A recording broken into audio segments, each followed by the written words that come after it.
Hey, this is Amanda with Preparing Hearts at Home. Today I wanted to do a video and show you the books that we use in our homeschool for to read during the fall and Thanksgiving time of the year. I'm upstairs hiding out in my son's room to try to, hide away from all the noise. So that's why I'm kind of sitting on the floor like a little kid here. But here we go. Let me show you what we have here at our house. So some of these are for, preschool age. I don't know.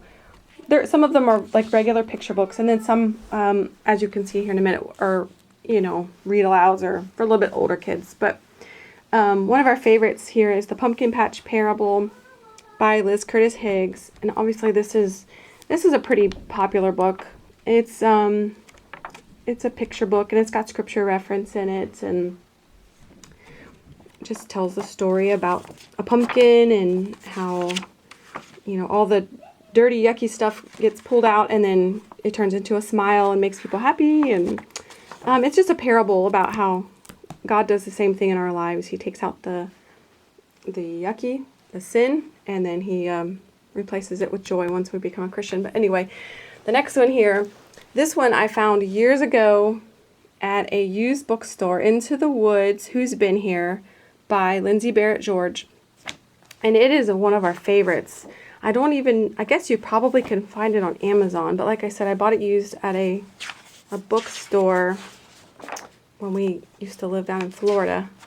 But it's a picture book, and it's got, like a small section of reading on each page, but it's really cool. The reason I use it during the fall is because it takes place in the fall. So it's kind of like these little kids, this brother and sister, and I don't think you can see it because of the glare. There we go.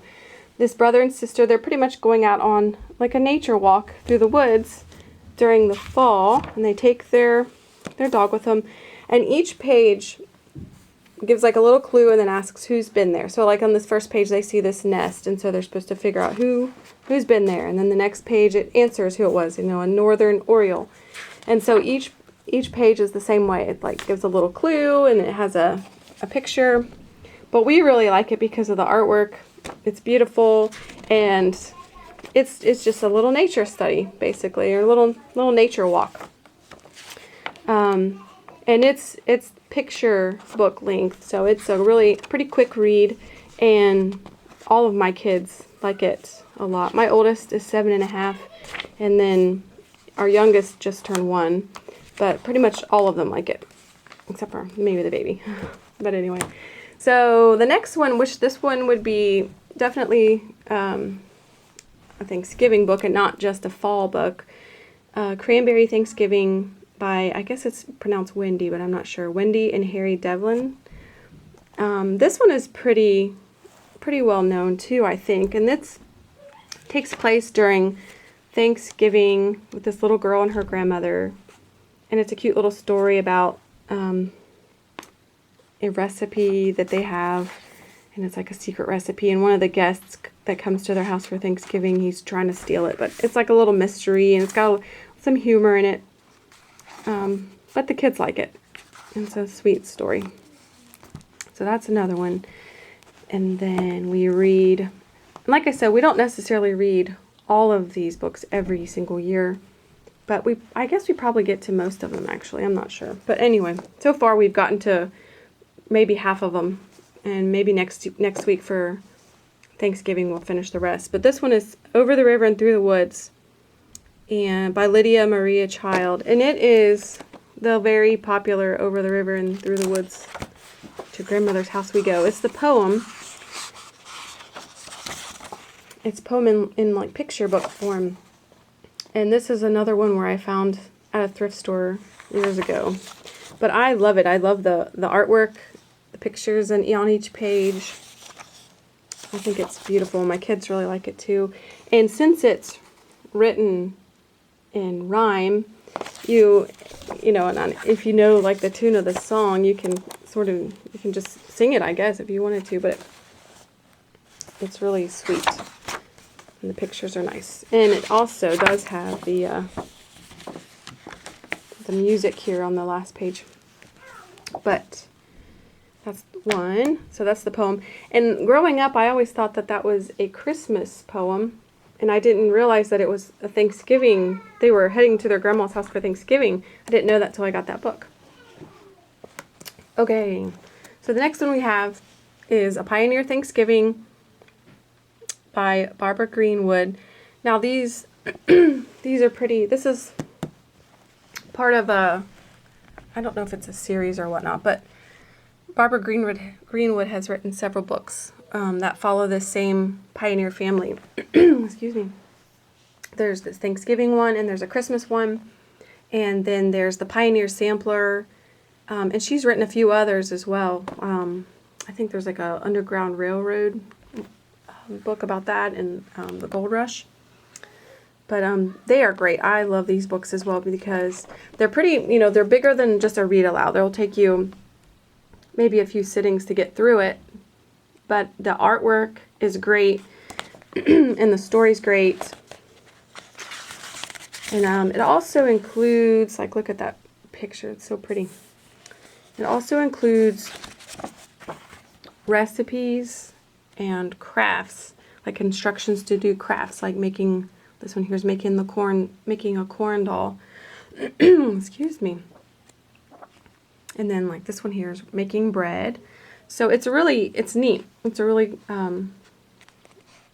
really good book for making different crafts and recipes that they would have made. It's supposed to be from 1841. So A Story of Harvest Celebrations in 1841. So if you don't have this book yet, this one is pretty easily obtainable, probably on Amazon. I'm pretty sure this is one that my mom had given me. My mom was also a homeschooler, so I inherited a ton of books from her, for which I'm very grateful. She homeschooled for 21 years, and she graduated my youngest brother about 2 years ago now. So, all right, so the next one, this is a very old copy of the If You Were At, or, you know, this series here. If you were, you know, I don't even know what they're called, but this is a very old copy of it. If You Sailed on the Mayflower by Anne McGovern. And so I know that there's an updated version of this, but I got this very inexpensively at a thrift store again, which is kind of where I tend to go for most of my books. I always go used first and then go to probably Amazon next. But this is a really good one for just showing your children what it was like on the Mayflower. So obviously kind of ties in with studying the first Thanksgiving. So this is a good one to have on hand. And then we also have If You Were At the First Thanksgiving. So we will most definitely read this one next week, leading up to Thanksgiving Day.